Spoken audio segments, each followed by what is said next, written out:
Bicara tentang mendapatkan penghasilan pasif di ekosistem cryptocurrency, gue punya dua metode yang cukup simpel, namun terbukti ampuh meningkatkan portofolio aset lo di dunia kripto nih cuan-cuan people. Dua cara tersebut adalah, yaitu pertama yield farm dan yang kedua staking. Now let's start it!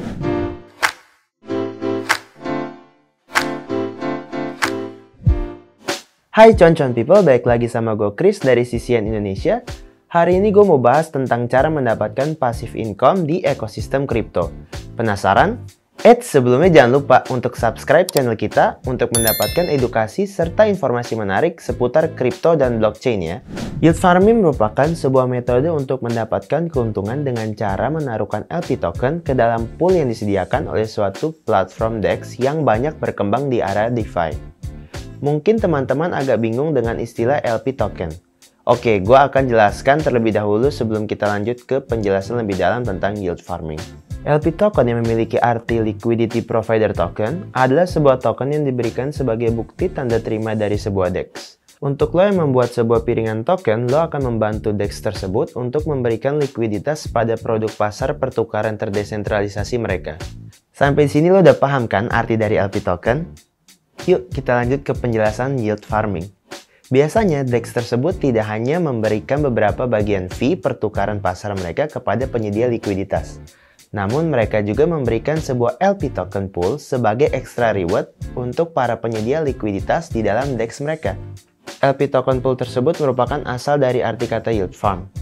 Pool farm ini memiliki reward berupa presentasi APR atau APY dalam bentuk native token suatu DEX untuk para farmer yang merupakan para penyedia likuiditas dari DEX tersebut. Farmer menaruhkan LP token mereka pada pool farm yang disediakan oleh suatu DEX dalam waktu yang bebas ditentukan oleh mereka sendiri guna mendapatkan keuntungan dari persentase APR atau APY yang diberikan oleh penyedia pool farm yang tak lain adalah DEX tempat di mana para farmer menaruhkan suatu likuiditas. Dengan menaruhkan LP token mereka pada pool, farmer berhak mendapatkan bagian dari persentase APR atau APY dari pool tersebut sesuai dengan porsi LP token yang mereka taruhkan pada yield farm. Semakin besar LP token yang mereka taruh, semakin besar pula bagian yang mereka dapatkan sebagai reward dari suatu pool farm. Timing juga menjadi suatu hal yang berpengaruh dalam yield farming. Ketika pool dibuka, biasanya mereka-mereka yang masuk terlebih dahulu ke dalam pool yang mendapatkan APR paling besar.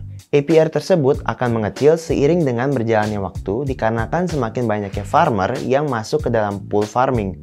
Sehingga porsi bagian dari pool farm tersebut menjadi semakin terbagi banyak untuk beberapa farmer. Sedangkan untuk staking sendiri memiliki kemiripan dengan yield farming dari segi metode dan kegunaannya, yaitu untuk mendapatkan penghasilan dengan cara menaruh suatu token ke dalam pool dalam jangka waktu tertentu. Namun, yang membedakan yield farm dan staking adalah token yang digunakan. Jika yield farm menggunakan LP token di dalam poolnya, staking biasanya menggunakan native token dari suatu DEX untuk digunakan sebagai alat farming dalam suatu pool staking. Platform DEX biasanya menggunakan fitur staking untuk menahan penyedia likuiditas dalam platform DEX-nya agar tidak menjual native token yang diberikan sebagai reward dari yield farm yang dilakukan mereka.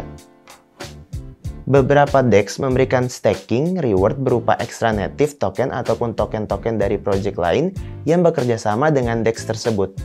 Sangat menarik bukan? Apalagi jika farmer mengetahui strategi yang tepat untuk digunakan dalam yield farm dan staking ini.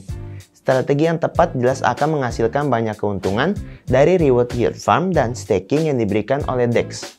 Namun, lo juga harus waspada dengan beberapa kelemahan atau risiko yang dilakukan dari yield farm atau staking. Strategi yang tepat jelas akan menghasilkan banyak keuntungan dari reward yield farm dan staking yang diberikan oleh suatu DEX.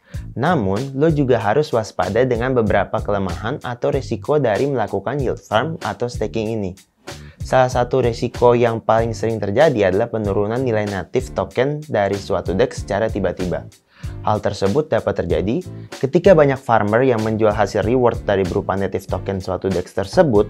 Tentu hal ini dapat menyebabkan farmer kehilangan value dari aset yang dimilikinya. Ada pula sebuah risiko bernama impermanent loss. Risiko tersebut akan terjadi jika farmer mencabut LP token mereka dari likuiditas sebuah DEX pada saat value piringan token yang mereka taruh sedang mengalami penurunan harga. Pada akhirnya, pilihan untuk menggunakan kedua metode ini akan bergantung pada preferensi dari masing-masing farmer. Strategi dan timing yang tepat untuk melepas beberapa aset dari hasil farming atau staking adalah hal wajib dilakukan para farmer guna mendapatkan keuntungan maksimal dari suatu fitur yield farm. Kalau lo sendiri lebih memilih mana nih? Melakukan trading atau melakukan farming? Yuk, komen pilihan beserta alasan di kolom komentar. Sekian dulu penjelasan dari gue tentang yield farm. Sampai ketemu lagi di konten gue berikutnya. Bye-bye cuan people!